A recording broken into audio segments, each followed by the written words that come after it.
प्रदेश की जनता को भारतीय जनता पार्टी ने आज 5 बड़े वचन दिए हैं, जिसे पंचप्रण नाम दिया गया है। रांची में आयोजित इस कार्यक्रम के दौरान पार्टी के प्रदेश अध्यक्ष बाबूलाल मरांडी, प्रतिपक्ष के नेता अमर कुमार बावरी, पार्टी के विधानसभा चुनाव प्रभारी और केंद्रीय मंत्री शिवराज सिंह चौहान, विधानसभा चुनाव सह प्रभारी और असम के मुख्यमंत्री हिमंता बिस्वा शर्मा, केंद्रीय मंत्री अन्नपूर्णा देवी और लक्ष्मीकांत वाजपेयी मौजूद थे।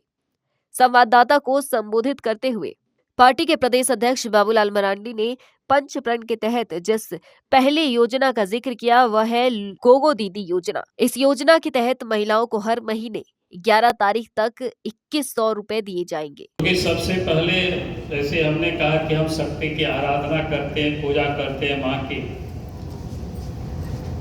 तो भारतीय जनता पार्टी माँ बहनों का सशक्तिकरण, महिलाओं का सशक्तिकरण, इस अभियान को कोई आज ही हम शुरू कर रहे हैं ऐसा नहीं, बल्कि भारतीय जनता पार्टी इस अभियान को चला भी रही है। आप सब लोगों के ध्यान में है कि देश के पार्लियामेंट से भी मां बहनों के लिए 33% रिजर्वेशन की बिल भी पारित हुआ। देश के प्रधानमंत्री आदरणीय नरेंद्र मोदी जी के नेतृत्व में एक बहुत बड़ा संकल्प कि मां बहनों को सशक्तिकरण के लिए कि 33% सीटें लोकसभा विधानसभाओं में उनके लिए अब आरक्षित हुआ कि आने वाले कल वो सब हम सबको दिखाई पड़ेगा।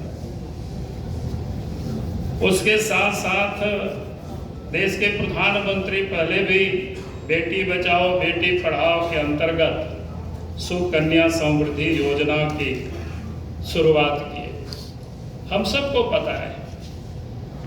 फिर प्रधानमंत्री आदरणीय नरेंद्र मोदी जी ने जो उजाला योजना के तहत मुफ्त में गैस लोगों को उपलब्ध कराना, जो गरीब से गरीब घरों में भी आप गैस के कनेक्शन उपलब्ध हुआ, ये संभव हो सका और इसका लाभ बढ़ा, तो जिसको कह सकते हमारी माँ बहनों को ही इसका लाभ मिला।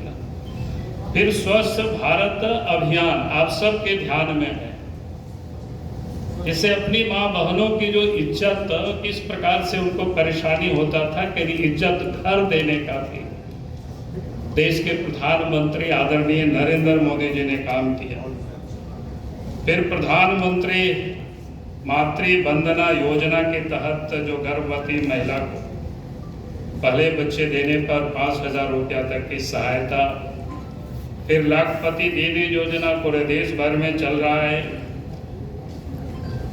फिर एक 3 तलाक जैसे जो कुप्रथा थी, उस भी देश के प्रधानमंत्री नरेंद्र मोदी जी ने कानून बना करके उसको समाप्त किया।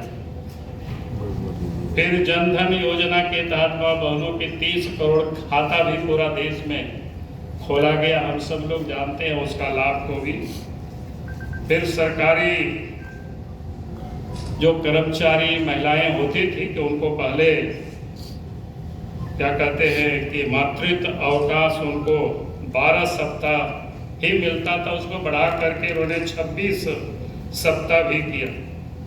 फिर झारखंड राज्य में ही आप सबको पता है कि पहले मां बहनों के लिए जो 50 लाख रुपया तक की संपत्ति में रजिस्ट्री फीस मात्र 1 रुपया लगता था, और झारखंड बनते ही झारखंड के बच्चों को भी हम लोगों ने साइकिल देना भी प्रारंभ किया था उस झारखंड की धरती से।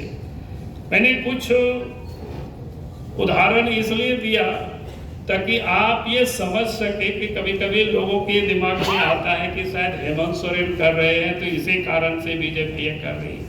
भारतीय जनता पार्टी सदैव ही अपनी यानी महिलाओं की सशक्तिकरण के लिए अनेकों योजना चलाई है। मध्य प्रदेश का माताओं का बैंक अकाउंट में 1250 रुपया हर महीना जाते हैं, असम में जाते हैं, छत्तीसगढ़ में जाते हैं, ये हमारे महाराष्ट्र में जाना शुरू हो चुका है। तो इसीलिए ये जो गोगो दीदी योजना है, ये कोई लोभाने का काम नहीं है। जो काम हमारा बाकी प्रदेश कर रहा है as a good governance model, हम झारखंड में भी लाऊंगा, वही हमारा जो घोषणा है। जैसे आप पूछ सकता है हेमंत सोरेन जी ने माया योजना चालू किया। आप उनको पूछना चाहिए था, क्या आपने ये योजना असम से लाया?